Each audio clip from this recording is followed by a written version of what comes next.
Division में गैगमैन यानी track maintainer इनका एक ट्रेनिंग सेशन स्टार्ट किया है।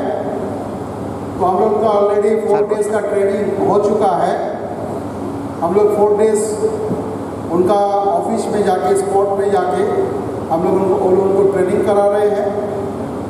तो मैं सभी डिवीज़न से मैं रिक्वेस्ट करूँगा, सेंट्रल पुलिस का सभी डिवीज़न, कि आप अपना काम को ढूंढ के काम कीजिए। कोई आपको काम नहीं देंगे कि ये काम होना चाहिए, ये होने से सोशल वर्क है।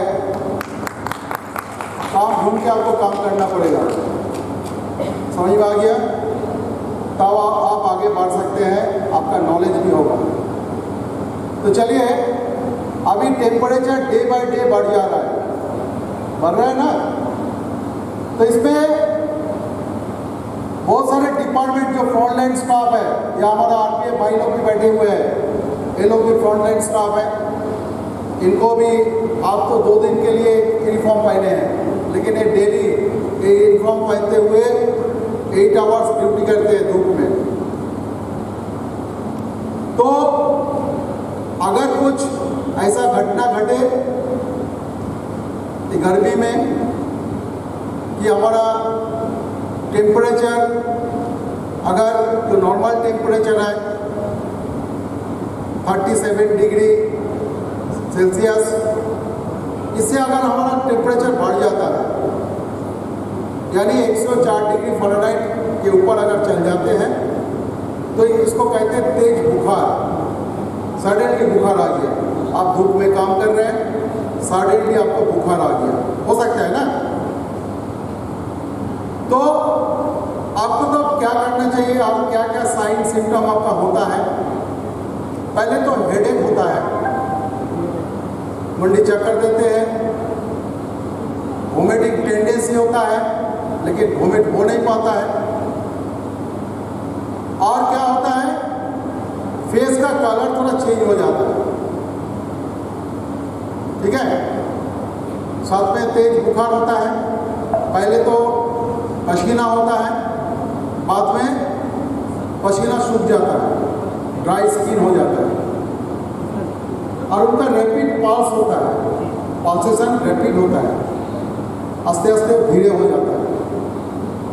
ऐसा कंडीशन अगर किसी का हो रहा है, आप तुरंत एक छायादार जगह में थोड़ा बैठ जाइए, जहाँ शेड है या पेड़ के नीचे जहाँ छावा है, यहाँ बैठ जाइए। और एक्सेस जो कपड़ा है, ये कपड़ा को आप खोल दीजिए, एक्सेस कपड़ा को खोल दीजिए। ठंडा पानी से आपका गर्दन, बगल और कमर में थोड़ा ठंडा पानी का सेक दीजिए, या अपना कपड़ा को भिजा के, नहीं तो टॉवल, नहीं तो बेडशीट भिजा के आपके शरीर के ऊपर रखें, ताकि आपका टेम्परेचर थोड़ा डाउन हो जाए, नॉर्मल टेम्परेचर में आ जाए। अगर बेहोश वो व्यक्ति अगर बेहोश अगर नहीं होगा, तो उनको थोड़ा थोड़ा पानी पिलाइए। अगर ORS पानी होने से अच्छा है, तो हमेशा आपको तो ORS मिलेगा नहीं, हर स्पॉट में आपको तो ORS मिलता नहीं है। तो आप जब ड्यूटी करने के लिए घर से आते हैं, तो आप ज़्यादा से ज़्यादा पानी लेके आइए, और आप एक ORS का घोल बना लीजिए। 1 टीस्पून शुगर और 1 चिमटा नमक देके 1 गिलास पानी में उसको घोल लीजिए। अगर नींबू है तो निचल दीजिए, और एक जो घोल है 1 बोतल में लेके आप जरूर ड्यूटी पे आइए। थोड़ा थोड़ा करके आप पानी पीजिए, क्यों ना।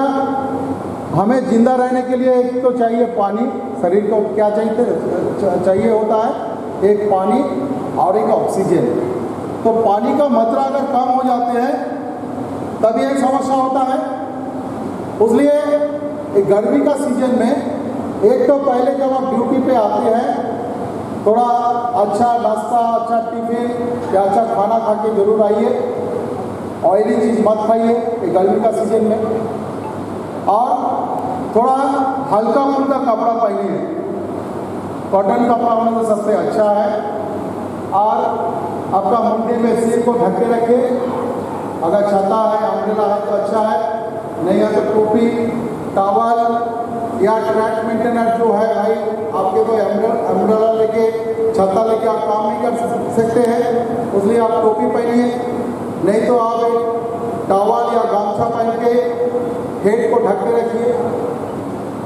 और ज़्यादा से ज़्यादा मात्रा में पानी पीजिए। अगर आप 20 मिनट हेवी वर्क किया है तो कम से कम 5 मिनट आप थोड़ा रेस्ट ले लीजिए। एक छावादार जगह में बैठ के रेस्ट ले लीजिए, ये बहुत ज़रूरी है। जब आप रेस्ट लेंगे तब थोड़ा थोड़ा पानी पीजिए। पानी गटगट करके मत पीजिएगा। ज़्यादा प्यास रखने से फिर गटगट करके पानी पीने से चोक होने का चांसेस होता है ना। तो इसलिए ये जो इसके ऊपर अगर हम ध्यान देंगे, थोड़ा पानी अगर ज़्यादा पिएंगे, ORS पानी भी पी सकता है, कोकोनट वाटर भी हम पी सकते हैं, तो हमें लू लगने का चांसेस नहीं रहेगा। अगर वो व्यक्ति बेहोश हो गया तो उसको आप पानी नहीं मत पिलाइए, बेहोश आदमी को कुछ मत पिलाइए। तो बेहोश आदमी को आप क्या करना है, पहले उनको सुला के दोनों पैर को थोड़ा उठा के रखिए, 1-1.5 मिनट थोड़ा उठा के रखिए। अगर कुछ नहीं हो रहा है तो आप अगर वो अनरिस्पॉन्सिव हो गया है या कोलैप्स हो गया है तब आपको ABC रूल का फॉलो करना है। यानी A for open airway, B for breathing, C for circulation. उनका air passage, nose and mouth clear है कि नहीं, उनका ब्रीदिंग हो रहा है कि नहीं, और उनका सर्कुलेशन यानी हार्ट पंप कर रहा है कि नहीं। तो तीनों चीज़ के ऊपर पहले ध्यान दीजिए। अगर नहीं मिल रहा है तो आप उस टाइम DRS ABCD को फॉलो कीजिए। यानी डॉक्टर एस ABCD। ये डॉक्टर एस ABCD होता क्या है? D for danger, R for response, S for sound for head, A for airway, B for breathing, C for circulation and D for defibrillation. इसके ऊपर ध्यान देना पड़ेगा। कोई भी व्यक्ति कोई भी कारण में अगर बेहोश हो जाता है, घर में भी सडन कार्डियक अरेस्ट की वजह से, हार्ट अटैक की वजह से, स्ट्रोक की वजह से, कोई दुर्घटना के कारण, इलेक्ट्रिकल शॉक, पानी में डूब जाना, स्नेक बाइट, एवरी केसेस अगर वो अनकॉन्शियस हो गया है तो आप उनको कैसे हेल्प करेंगे? अगर वो अनकॉन्शियस अगर घर पे हो गया तो आप उनको कैसे हेल्प करेंगे? जब कोई व्यक्ति बेहोश हो जाता है तब आपके पास टाइम होता है, एक गोल्डन टाइम होता है। ये टाइम होता है 4 से 6 मिनट, मैक्सिमम 9 मिनट्स। ये 4 से 6 मिनट के अंदर आपको हेल्प करना पड़ेगा। तो ये हेल्प अगर 9 मिनट का ऊपर चला जाएगा, हो सकता है वो बेहोश व्यक्ति का मृत्यु भी हो सकता है। तो चलिए, हम एक लेमैन है, कैसे उनको हेल्प करेंगे, कैसे हम लोग हेल्प करते हैं। तो पहले हम लोग क्या करेंगे, बेहोश व्यक्ति का उसका रेस्पॉन्सिव आपको मिलता है कि नहीं, ये पहले आपको देखना है।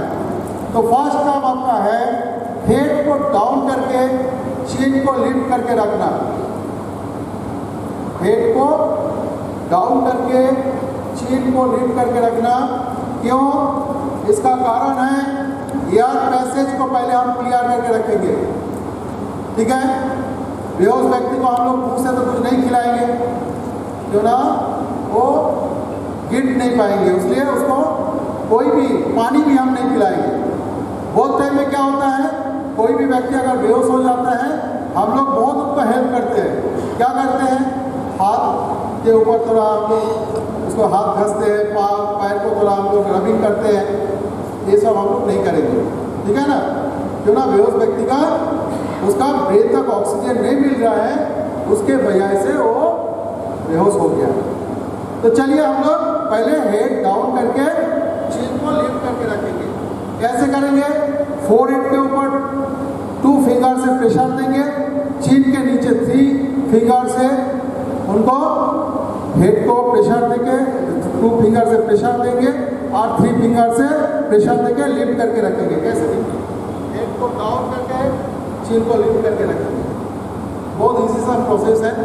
और जब भी कोई व्यक्ति अगर बेहोश हो जाते हैं, अगर हॉस्पिटल में हुआ तो डॉक्टर साहब है या पैरामेडिक्स है जो आप उनको हेल्प करेंगे, लेकिन हॉस्पिटल में बाहर होने से आपको और हमें ही, हमारा जैसा आदमी को ही हेल्प करना पड़ता है।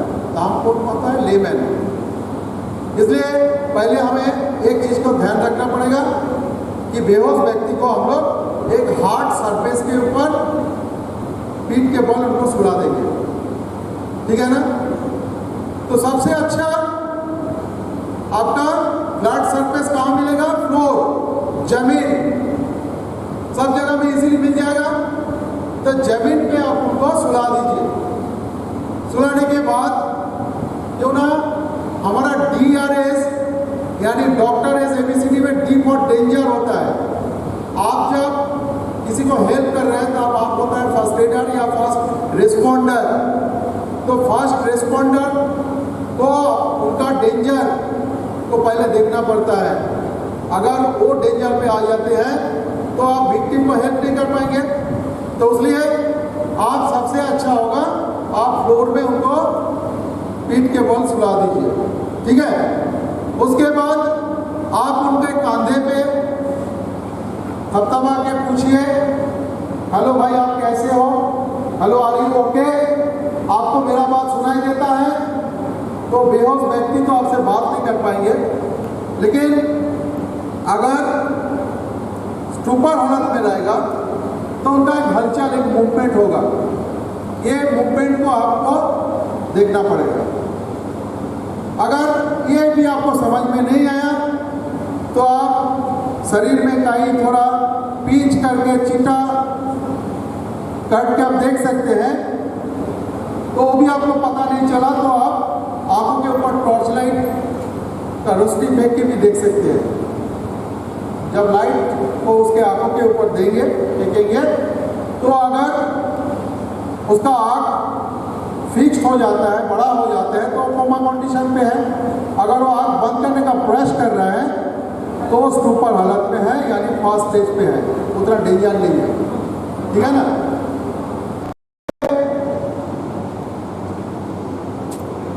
देखिए थोड़ा नेल डाउन होके बैठ जाइए।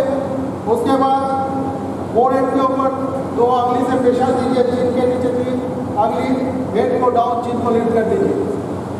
इसके बाद आपको माउथ को ओपन करना पड़ता है, क्यों ना कोई ऑब्स्ट्रक्शन है कि नहीं, कैसे आप जानेंगे। तो माउथ को ओपन करने के लिए लोअर जॉ और अपर जॉ के बीच में जो जॉइंट है 2 अंगली से थोड़ा प्रेशर दीजिए, ठीक है। 2 फिंगर से थोड़ा प्रेशर दीजिए, चीन के ऊपर तो एक हाथ रख दीजिए, खींच लीजिए, माउथ ओपन हो जाएगा, ठीक है। इसके बाद देख लीजिए कि टांग फॉरवर्ड हुआ कि नहीं, फॉरवर्ड बॉडी है कि नहीं, उसको क्लियर कर दीजिए, ठीक है। इसके बाद हम लोग क्या करते हैं, कंधे पे थोड़ा थपथपा के पूछते हैं, हेलो भाई, हेलो कैसे हो, उसको पूछते हैं, उसका रिस्पॉन्स जानने के लिए पिंच करके देखते हैं, रिस्पॉन्स जानने के लिए। टॉर्च लाइट इसके आंखों के ऊपर, टॉर्च लाइट,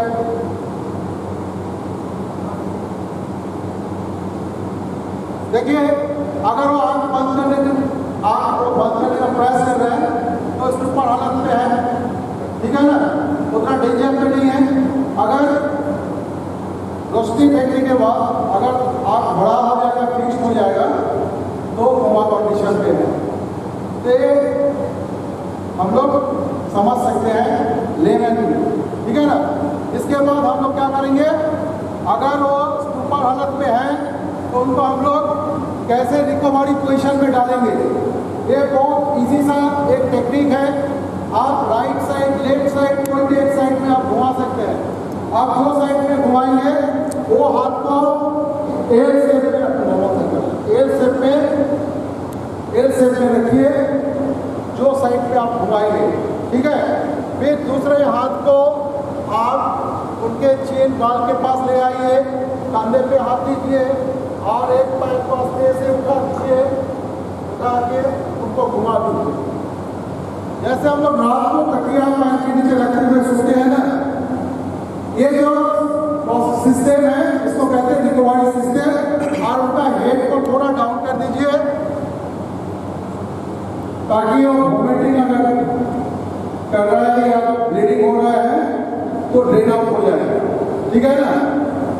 लेकिन अगर ये कोमा कंडीशन पे है तब हम हॉस्पिटल इनको छोड़ के एम्बुलेंस या डॉक्टर बुलाने नहीं जाएंगे, जो ना हमारे पास टाइम है 4 से 6 मिनट, ठीक है ना। ये 4 से 6 मिनट के बाद चौड़ा इनको लेके चला जाएगा अगर कोई हेल्प नहीं मिलेगा तो चलिए, हमारे पास सामने तो डॉक्टर साहब बैठे हैं, इनको तो आप ज़्यादा जानकारी है क्योंकि इस विषय पे इन्होंने पढ़ाई कर दिया है। और हम लोग 7 डेज का या हमने 15 डेज का ट्रेनिंग लिया था, क्योंकि हम एक लेक्चरर है, हमारा 15 डेज का ट्रेनिंग होता है। तो इसके बाद हम लोग ये सब काम करते हैं। मैंने 1998 से CPR स्टार्ट किया था, हॉस्पिटल के साथ साथ ओनली CPR लेके मैं काम करना स्टार्ट किया था, जब इंडिया में डॉक्टर छोड़ के कोई CPR नहीं करता था। बहुत टाइम उस टाइम मेरे को पागल समझते थे। मैं स्टेशन, बस स्टैंड, मार्केट, जहाँ मेडिकल मिलता हुआ मेडिकल लेके बैठ जाता था आपको सिखाने के लिए। ऑन स्पॉट उनका लाइफ को सेव करने का प्रयास करेंगे, यही तो हमारा एम है। तो हम क्या करेंगे इसके बाद उनको हम लोग चलो, तो हम लोग जो कोमा कंडीशन पे है उनको हम लोग क्या करेंगे, बेसिक लाइफ सपोर्ट में लाएंगे। तो बेसिक लाइफ सपोर्ट में लाने के पहले, क्यों बेसिक लाइफ सपोर्ट में लाएंगे, क्यों ना एक बेहोश व्यक्ति का जो वाइटल ऑर्गन्स को ऑक्सीजन सप्लाई नहीं हो रहा है, तो सबसे ज्यादा वाइटल कौन है, ब्रेन। ब्रेन को ऑक्सीजन सप्लाई अगर नहीं होगा, 4 से 6 मिनट के बाद उनका ब्रेन सेल्स डेथ होना स्टार्ट हो जाएगा। 9 मिनट में डेथ हो जाता है ब्रेन, तब एक आदमी का मृत्यु हो जाता है।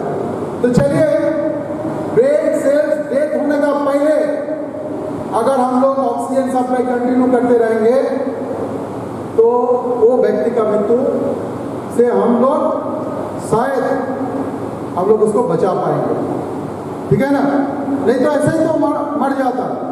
तो मैं कुछ कोशिश करके देखता हूँ। अरे कोशिश करने के पहले आप डरिए मत, क्यों ना आपके साथ है गुड समरिटन प्रोटेक्शन लॉ 2015, जो सुप्रीम कोर्ट भी उनका मान्यता दिया है। तो डर किस बात का है, मैं तो एक इंसान को हेल्प कर रहा हूँ ना, आप तो कुछ नहीं कर रहा हो, ठीक है ना।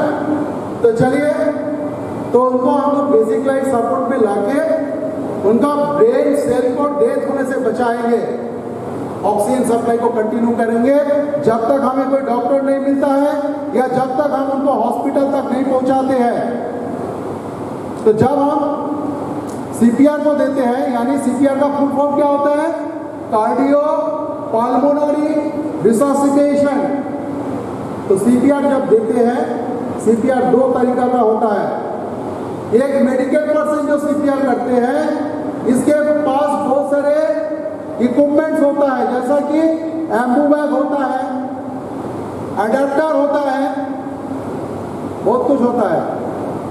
लेकिन लेमैन के पास या डिफाइब्रिलेटर होता है, लेमैन के पास तो कुछ होता नहीं, हमारे घर में सब होता है क्या। तो मेडिकल पर्सन जो CPR देगा, ये CPR होगा 30 चेस्ट कंप्रेशन अटैक के लिए and 2 inflation through Ambu bag. Mouth to mouth हम नहीं देंगे। माउथ टू माउथ 2007 के बाद से अमेरिकन हार्ट एसोसिएशन और ब्रिटिश हार्ट एसोसिएशन का जो गाइडलाइन है, इसमें कहा गया कि लेमैन जो मेडिकल पर्सन नहीं है वो माउथ टू माउथ देने का कोशिश मत कीजिए, इसमें आपका डेंजर हो सकता है, खतरा हो सकता है। तिरछी नजर से उसके चेस्ट के ऊपर ध्यान दीजिए और बेली के ऊपर ध्यान दीजिए, यानी चेस्ट फॉरवर्ड होता है कि नहीं, बेली अप डाउन होता है कि नहीं। कान से सुनिए, लिसन करके क्या सुनना है कि उनका कोई एब्नॉर्मल ब्रीथ होता है कि नहीं, यानी ब्रीदिंग में कोई साउंड हो रहा है कि नहीं, साउंड होने से एब्नॉर्मल ब्रीथ हो रहा है। और आप फील कीजिए उसका नाक से अगर ब्रीदिंग और विक्टिम अगर ब्रीदिंग ले रहा है, छोड़ रहा है, तो उसका नाक से गर्म हवा निकाल रहा है, एक गर्म हवा आपके गाल पे लगेगा, आप फील कर सकते हैं। तो इसको कहते हैं लोग लिसन फील करके हम उनको ब्रीदिंग को चेक कर लेंगे। अगर ब्रीदिंग एब्सेंट रहेगा या एब्नॉर्मल ब्रीथ हो रहा है या गैस्पिन हो रहा है, तुरंत हम उनका सर्कुलेशन को चेक करेंगे। तो सर्कुलेशन को चेक करने के लिए हमारे शरीर पे एक ब्लड प्रेशर पॉइंट होता है। तो जनरली हमने सबको हम लोग जानते हैं radius of the pressure point को, तो सबको हम लोग जानते हैं, ठीक है ना। लेकिन ये radius of the pressure point heart से बहुत दूरी पर है, नजदीक तो नहीं है। तो हार्ट का नियरर जो प्रेशर पॉइंट है ये है कैरोटिड प्रेशर पॉइंट। ये कैरोटिड प्रेशर पॉइंट जानने के लिए जो विक्टिम्स का हेड को डाउन करके चीन को लीड कर दिया था, ये जो ट्रैकिया या जॉ का ऊपर अपर पार्ट से थोड़ा नीचे का तरफ आइए या ट्रैकिया का ठीक अपर पार्ट पे जाइए, 2 फिंगर से उसको थोड़ा प्रेस करके देखिए कि आपको हार्ट का बीटिंग साउंड मिलता है कि नहीं, फील होता है कि नहीं। राइट साइड नहीं तो लेफ्ट साइड, दोनों अंगली से उसको दबा के मत देखिएगा, ठीक है ना। अगर आपका ब्रीदिंग उनका एब्नॉर्मल ब्रीथ हो रहा है या ब्रीदिंग एब्सेंट है, सर्कुलेशन उनको नहीं मिल रहा है, तो उनको आपको बेसिक लाइफ सपोर्ट में लाना पड़ेगा। तो बेसिक लाइफ सपोर्ट यानी सीपीआर देना पड़ेगा। तो सीपीआर हम कहाँ दें, कौन सा प्लेस में हम कंप्रेस करें, ये जानना बहुत जरूरी है। तो कहाँ हम प्लेस करेंगे, प्रेस कहाँ करेंगे, ये जानना बहुत जरूरी है। तो प्रेस करेंगे, ये जो स्टार्नम है एक हार्डी बोन है, फ्लैटेड बोन है, अरे हार्डी और फ्लेक्सिबल बोन है, इसके साथ अपना 12 पेयर रिब्स होता है। तो ये फ्लैटेड बोन के मिडिल पोर्शन पे हम उनको कंप्रेस करेंगे। क्यों मिडिल पोर्शन पे, एक्चुअली हार्ट का जो पोजीशन है, हार्ट देखने में एक फिस्ट जैसा है, उसका 4 चेंबर होता है। तो ये फिस्ट, लेफ्ट फिस्ट को आप मिडिल पोर्शन पे प्लेस कीजिए, थोड़ा देखिए लेफ्ट साइड में हमारा एक फिस्ट लेफ्ट साइड में हिला हुआ है, तो हार्ट भी सेम पोजीशन पे है। तो हम लोग इसलिए चेस्ट के मिडिल पोर्शन पे कंप्रेस करेंगे। एडल्ट के लिए 2 हाथ से, चाइल्ड के लिए 1 हाथ से करेंगे, और इन्फेंट यानी 0 to 1 ईयर जो इन्फेंट बेबी है उनको 2 थंब नहीं तो 2 फिंगर से कंप्रेस करेंगे, ठीक है ना। तो ये कंप्रेशन कैसे करेंगे, उसका कंप्रेशन डेप्थ कितना होना चाहिए। तो कंप्रेशन हम करेंगे 1 मिनट में 100 से 120 टाइम स्पीड में दिया जाए, इतना स्पीड में हम 30 कंप्रेशन देंगे। 30 कंप्रेशन के बाद 2 बार एम्बूबैग देंगे। अगर 2 आदमी हैं तो एक आदमी चेस्ट कंप्रेशन करते रहेगा और एक फर्स्ट एडर एम्बूबैग से ब्लो करते रहेगा, ठीक है। अगर एम्बूबैग नहीं है तो ओनली हम लोग चेस्ट के ऊपर कंप्रेस करते जाएंगे, ठीक है। तो चलिए ये मिडिल पोर्शन भी हम जानेंगे कैसे, है ना। और आज जो आप लोग बेसिक लाइफ सपोर्ट को सीख के जा रहे हैं, आप जब घर में पहुंचेंगे थोड़ा फ्रेश होने के बाद फैमिली को पहले सिखाइएगा प्लीज। क्यों ना मिडनाइट में मैं तो सीख के चला जा रहा हूँ, मेरा ही मिडनाइट में स्टार्टिंग कार्डियक अरेस्ट हो गया, तो हमें बचा के कौन रखेगा, मेरा फैमिली मेम्बर। मिडनाइट में फ़ोन करने से अपना दोस्त को, रिलेटिव को फ़ोन कर रहा है, सब तो सोया हुआ है, तो टेलीफोन अटेंड करने में टाइम लग जाएगा, इसलिए तब तक आपका फैमिली आपका लाइफ को सेव करके रखेगा। तो चलिए ये मिडिल पोर्शन जानने के लिए 2 तरीका है। एक जो तरीका है ये जो स्टार्नम है इसका एकदम शेष प्रांत में आ जाइए, एकदम एंड। यहाँ से 2 फिंगर के अपर में होता है मिडिल पोर्शन। और एक तरीका है, दो जो निपिल है, ये जो 2 निपिल है, स्ट्रेट लाइन ड्रॉ कीजिए, जहाँ आके टच करता है हमारा स्टार्नम के ऊपर, वो होता है मिडिल पोर्शन। ये मिडिल पोर्शन के ऊपर कोई भी हाथ का पाम का हिल को पहले प्लेस कीजिए। देखिए कैसे प्लेस करना पड़ता है। कोई भी पाम का हिल, देखिए मैं राइट हैंड हूँ, उसलिए लेफ्ट हैंड करने से मेरा अच्छा लगता है, तो आप कोई भी हैंड को आप प्लेस कर सकते हैं। तो आप हमारा एक हैंड का, हमारा लेफ्ट हैंड का जो पाम का हिल को प्लेस किया हूँ, फिर दूसरा फिंगर और फिंगर के साथ मैं फिक्स कर दिया हूँ, लेकिन कोई भी फिंगर चेस्ट के ऊपर टच नहीं होना चाहिए। फिर आपका एल्बो स्ट्रेट रहेगा, ठीक है ना। मैं फ्लोर में बैठ के भी मैं सिखाऊंगा कैसा दिया जाता है। सबसे अच्छा बेसिक लाइफ सपोर्ट होगा अगर आप फ्लोर में उनको सुला के करेंगे तो सबसे अच्छा काम हो सकता है। तो चलिए मैं दिखाता हूँ।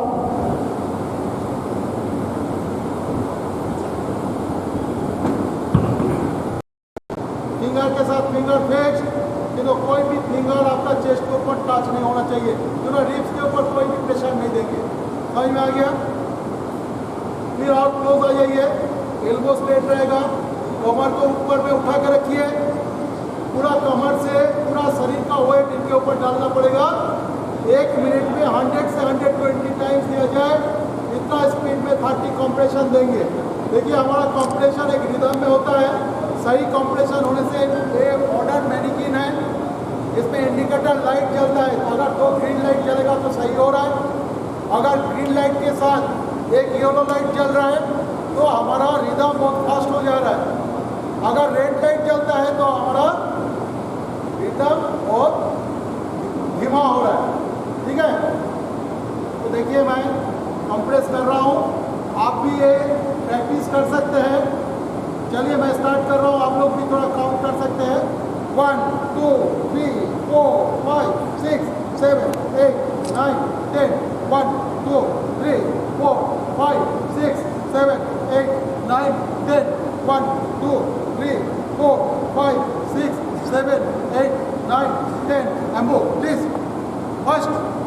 रिदम का देखिए, रिदम कैसा चल रहा है देखिए एम्बो को कैसा प्लेस करना पड़ता है। क्यों ना एम्बू बैग आपका मेडिकल बॉक्स में है। पहले एम्बू को पहले हम लोग हेड को डाउन कर दिया है, पहले सी सिस्टम में एम्बू को प्रेस किया हूँ, फिर ई सिस्टम, पहले सी उसके बाद ई, 2 बार। देखिए मैं लो कर रहा हूँ, चेस्ट राइज हो रहा है, 2 बार आपको एम्बू चलाना है। फिर तुरंत 30 कंप्रेशन, 1 2 3 4 5 6 7 8 9 10 1 2 3 4 5 6 7 8 9 10 1 2 3 4 5 6 7 8 9 10। फिर 2 बार आपका एम्बू बैक।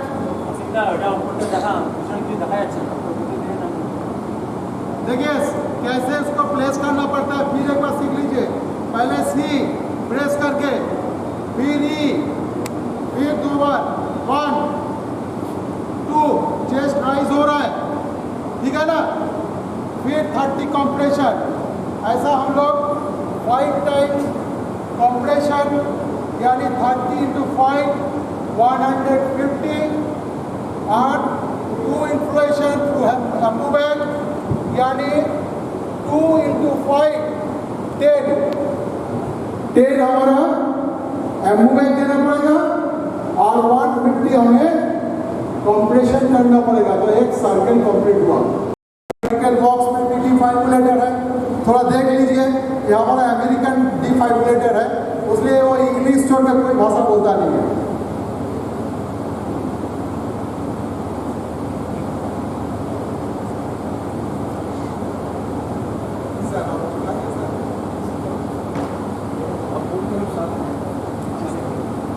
तो डिफाइब्रिलेटर मशीन हमारे मेडिकल बॉक्स में भी है।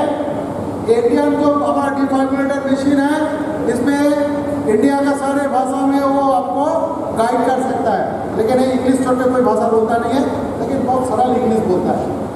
तो चलिए, तो हम लोग डिफाइब्रिलेटर का मैं निकाल देता हूँ, उसके बाद सर भी है, सर आपको डिफाइब्रिलेटर मेरा डिफाइब्रिलेटर है, डिवाइस सर है, one pair pad, one pair pad, Joseph please बैठ जाओ। ये वन पेयर पैड है, ये पैड एक ही बेहोश व्यक्ति को हम लोग सहायता कर सकते हैं। इसको खोल के अगर वो बेहोश व्यक्ति अगर ठीक हो गया तो दूसरा को आपको हेल्प करना है, तो उसका चेस्ट से इसको खोल के दूसरा व्यक्ति को हेल्प मत कीजिए, क्यों ना ये आप वर्क कर नहीं पाएगा। ये ओनली वन कैजुअलिटी के लिए वन पेशेंट, हम लोग तो पेशेंट नहीं बोलेंगे, पेशेंट बोलेगा डॉक्टर। डॉक्टर के पास जब कोई विक्टिम्स आता है उसको कहते हैं पेशेंट, लेमैन के पास जब तक कोई विक्टिम्स रहता है उसको कहते हैं कैजुअलिटी। समझ में आ गया? तो चलिए, तो ये वन पेयर पैड देखिए, इसका दो राइट कलर का तो साइन है, एरो साइन है ना, दिखाई दे रहा है क्या?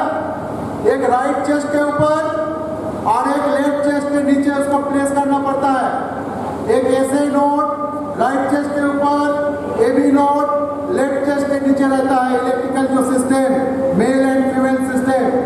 तो इसको हम लोग इसके पीछे गाम होता है और ये स्किन के ऊपर ही लगाना पड़ता है, कपड़े के ऊपर लगाने से नहीं होगा। तो लेडीज के लिए प्रॉब्लम तो नहीं है। जेंट्स के लिए क्या होता है, हमारे चेस्ट के ऊपर पशम होता है, बाल होता है ना, उसको सेफ्टी रेजर रहता है, ये रेजर से आपको क्लीन करना है, तुरंत क्लीन करके उसके चेस्ट के ऊपर लगाना पड़ता है।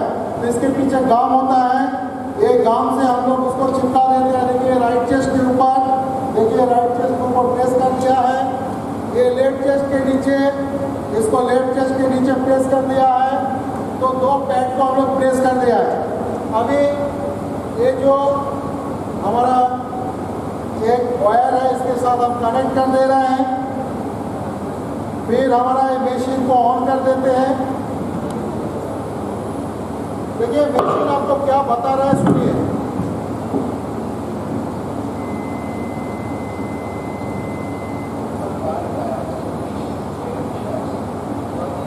Connector next to flashing light.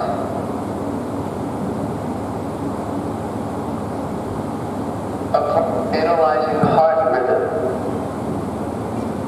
Do not touch the patient. अभी इसको टच मत कीजिए, क्यों ना ये उनको शॉक देगा, ठीक है ना? Shock advised. अभी वो शॉक एडवाइस कर रहा है। Charging. Rhythm. Stay clear of patient. Deliver shock now. Press the orange button now. अभी उनको ये ऑरेंज बटन को प्रेस करने से उसको शॉक दिया जाएगा। Shock delivered. शॉक डिलीवर कर रहा है। Begin CPR. अभी और एडवाइस कर रहा है सीपीआर देने के लिए। अभी आप सीपीआर को स्टार्ट कीजिए।